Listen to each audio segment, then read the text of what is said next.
Bulletin में सबसे पहले आपको बताएं कि दासू डैम का तामीराती काम जारी रहेगा। प्रोजेक्ट पर काम करने वाली चीनी कंपनी ने पाकिस्तानी मुलाजमीन को निकालने का नोटिस वापस ले लिया।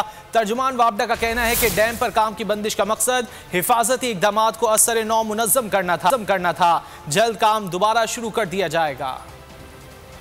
दासू डैम की तामीराती काम का जल्द आगाज। चीनी कंपनी दोबारा काम करने के लिए तैयार। अपर कोहिस्तान वाक़े के बाद चीनी कंपनी ने दासू डैम का तामीराती काम मुअत्तल करने का फैसला वापस ले लिया। तर्जुमान वापडा के मुताबिक प्रोजेक्ट पर काम की बंदिश का मकसद हिफाजती इक़दाम को असर नौ मुनज़्ज़म करना था। चीनी ने मुशावरत से तामीराती काम चंद दिनों के लिए मुअत्तल किया था। चीनी कंपनी अनकरीब दासू प्रोजेक्ट पर तामीराती काम दोबारा शुरू कर देगी। मुलाजमीन को निकालने का नोटिस वापस लेकर उन्हें दोबारा काम पर बुला लिया गया है। उधर इस्लामाबाद में अफगान सफीर की बेटी के अगवा की तहकीकात में तेजी आ गई है। वाक़े का मुकदमा दर्ज कर लिया गया है। मशकूक टैक्सी को ट्रेस कर लिया गया है। CCTV कैमरों की मदद से मजीद शवाहिद इकट्ठे किए जाने का सिलसिला बढ़ा दी गई है। वज़ीर आज़म ने हक़ाइक़ 48 घंटों में सामने लाने का हुक्म दे दिया है। इस्लामाबाद में अफगान सफीर की बेटी के अगवा और तशद्दुद का मामला तहकीकात में तेजी आ गई। वज़ीर आज़म इमरान खान ने वाक़े का नोटिस ले लिया। वाक़े में मुलव्विस मुल्ज़िमान को फौरी कटहरे दाखिला शेख रशीद कहते हैं अफगान सफीर की बेटी को जिस टैक्सी में लाया गया उसे ट्रेस कर लिया है। इस वाक़े की इन्वेस्टिगेशन आगे बढ़ेगी जबकि अभी तहरीरी बयान देंगे और मुल्ज़िमों को हर सूरत में पकड़ेंगे और सारी सूरत हाल उसी वक्त वाज़ेह होगी। एक टैक्सी ड्राइवर जो है वो हमारे पास हमारे रास्ते में हो गया और दूसरा टैक्सी ड्राइवर का एक रिपोर्ट आने के बाद कैमरों की मदद से उसको हल करने की कोशिश करेंगे। अफगान सफीर की बेटी के अगवा की तहकीकात जारी हैं। CCTV कैमरों की मदद से मजीद शवाहिद इकट्ठे करने का सिलसिला भी जारी है। तर्जुमान दफ्तर ख़ारजा का कहना है कि इस तरह के वाक़यात नाकाबिले बर्दाश्त हैं। सिफारतकारों और उनके अहले खाना की सिक्योरिटी हमारे लिए अव्वलीन तरजीह है। इस्लामाबाद में अफगान सफीर की बेटी को गुज़िश्ता रोज़ अगवा और तशद्दुद के बाद छोड़ दिया गया था। अगवाकारों ने उनके वालिद पर कम्युनिस्ट होने का इल्ज़ाम लगाया था। अफगान वफ्द और तालिबान के दरमियान मुज़ाकरात का दूसरा दौर। फरीक़ैन अफगान मसले की सियासी तस्वीर पर बातचीत करेंगे। कतर में होने वाले मुज़ाकरात के पहले दौर में आरज़ी जंग बंदी। रूस ने अफगानिस्तान की सूरत हाल पर नजर रखने के लिए अमरीका को वस्ती एशिया में फौजी अड्डे देने की पेशकश की है। रूसी अखबार ने इंकशाफ किया है कि अड्डे देने की पेशकश जेनेवा में रूसी सदर पुतिन की जानिब से अमरीकी हममंसब बाइडन को की गई। अफगानिस्तान में हुकूमती फोर्सेज और तालिबान में शदीद लड़ाई भी जारी है। अफगान हुकाम ने परवान जिले का कंट्रोल वापस लेने का दावा कर दिया।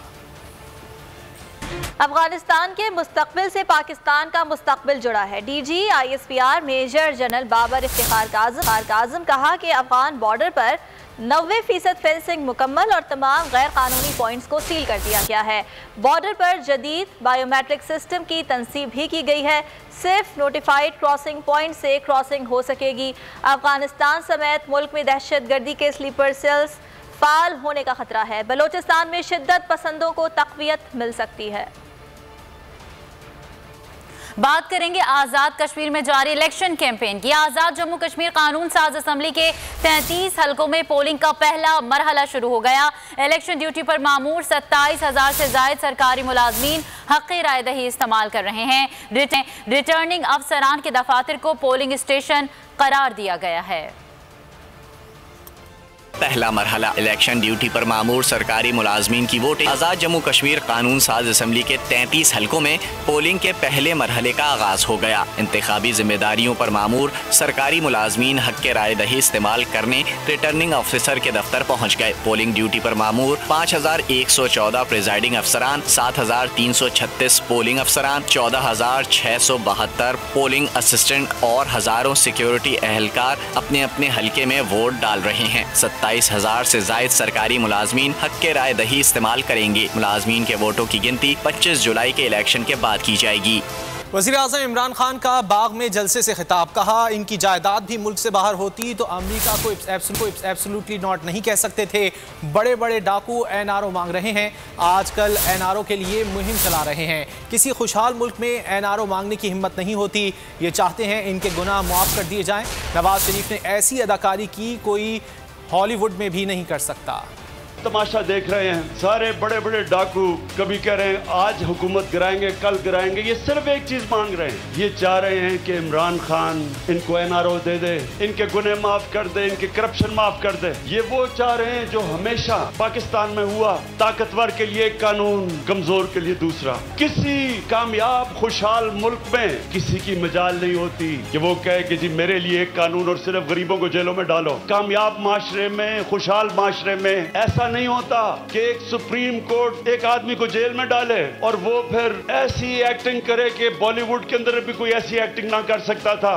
ऐसी मासूम बीमार शक्ल बना के झूठे मेडिकल टेस्ट दे के और वो आज बर्तानिया चला जाए, ये किसी मजहब। घात लगाए वोट चोरों को तंबी करती हूँ, अगर नून लीग को रोकने की कोशिश की तो याद रखना तुम्हारे साथ बहुत बुरा होगा। मरियम नवाज की आज़ाद कश्मीर में जलसे में मुखालफिन को ललकार। वार्निंग देती हूँ, वार्निंग का पता है ना, मैं तंबीह करती हूँ वोट चोरों को जो घात लगा के बैठे हैं इस वक्त आज़ाद कश्मीर के इलेक्शन में। अगर तुमने मुस्लिम लीग नून को रोकने की कोशिश की, अगर अवाम के वोट पर नजर रखी, अगर डबल डब्बे बदलने की कोशिश की, नताइज तब्दील करने की कोशिश की, तो याद रखो तुम्हारे साथ बहुत बुरा होने वाला है। अमूरे कश्मीर का वजीर उसने खुद खड़े होकर निहत्ते आजाद कश्मीर के शहरियों पर सामने खड़े होकर गोलियां चलाई। देखो जरा ये किस किस्म के लोग हैं, इतने घटिया लोग हैं कि इलेक्शन कमीशन को भी ये फैसला देना पड़ा कि अमूरे कश्मीर का वजीर कश्मीर में ही दाखिल नहीं हो सकता।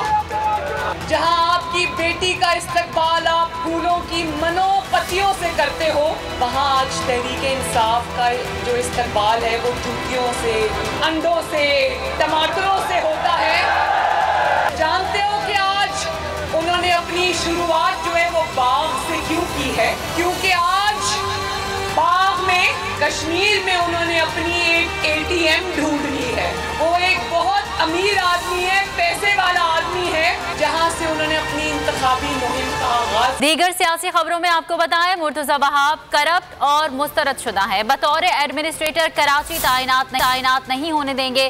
सिंध में तालीमी निज़ाम तबाह और खुलेआम नकल हो रही है और वजीर तालीम कश्मीर में नारे लगा रहे हैं।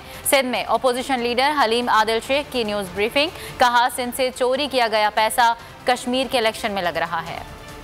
ये एडमिनिस्ट्रेटर लगाना चाह रहे थे, लेकिन उसमें फिर बात आ गई कि जी अगर आप अपने छोटे को वज़ीर यहाँ लगा सकते हो एडमिनिस्ट्रेटर, तो फिर हमारे बेटे को हैदराबाद में लगाओ। मुर्तज़ा वहाब साहब के लिए को हम नहीं लगने देंगे, चूँकि एक तकरीबन ये ट्रांजिशन का दौर है। यहाँ क्या नकल हो रही है, तालीमी निज़ाम तबाह हो गया है, पर्चियाँ हर पर्चा आउट हो रहा है और सईद गनी साहब कश्मीर में नारे लगाते हुए नजर आ रहे हैं। और मैं इंशाअल्लाह करीब आपके सामने पेश करूँगा कि पिछले 13 साल में इन्होंने सिंध के जहाज को, जो कि गवर्नेंस का जहाज और हेलीकॉप्टर है, उसको इन्होंने W11 बना के चलाया, उसको इन्होंने चिंची बना के चलाया।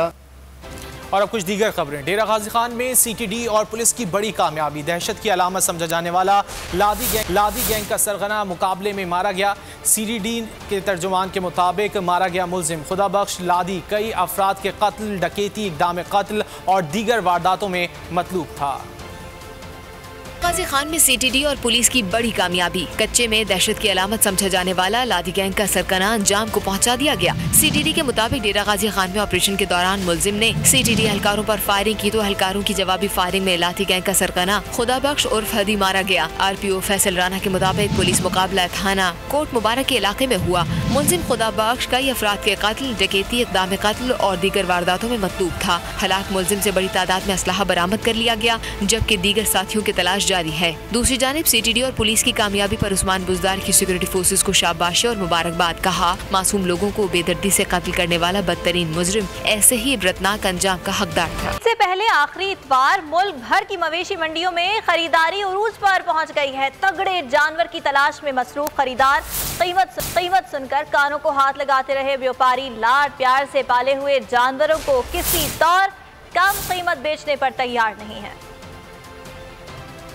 और फैसलाबाद का शहरी हर साल ईद पर 2.5 करोड़ के जानवर अल्लाह की राह में कुर्बान करता है। घर के बाहर 50 जानवरों की मौजूदगी से इलाका मवेशी मंडी का मंजर पेश कर रहा है। इस बारे में मजीद बता रहे हैं हमारे नुमाइंदे अवैस सत्तार। अवैस, बताइएगा क्या कहना है शहरी का?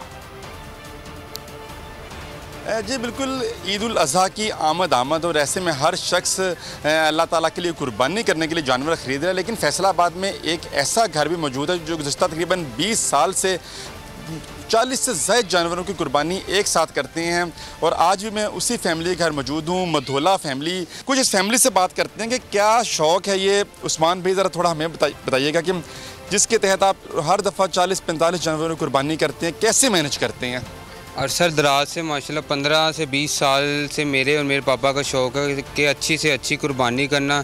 हमें पता चलता है कि कहीं भी पूरे पाकिस्तान में जहाँ कोई खूबसूरत जानवर है, हम जाते हैं वहाँ जाके विज़िट करते हैं और उसको ख़रीद के लाते हैं।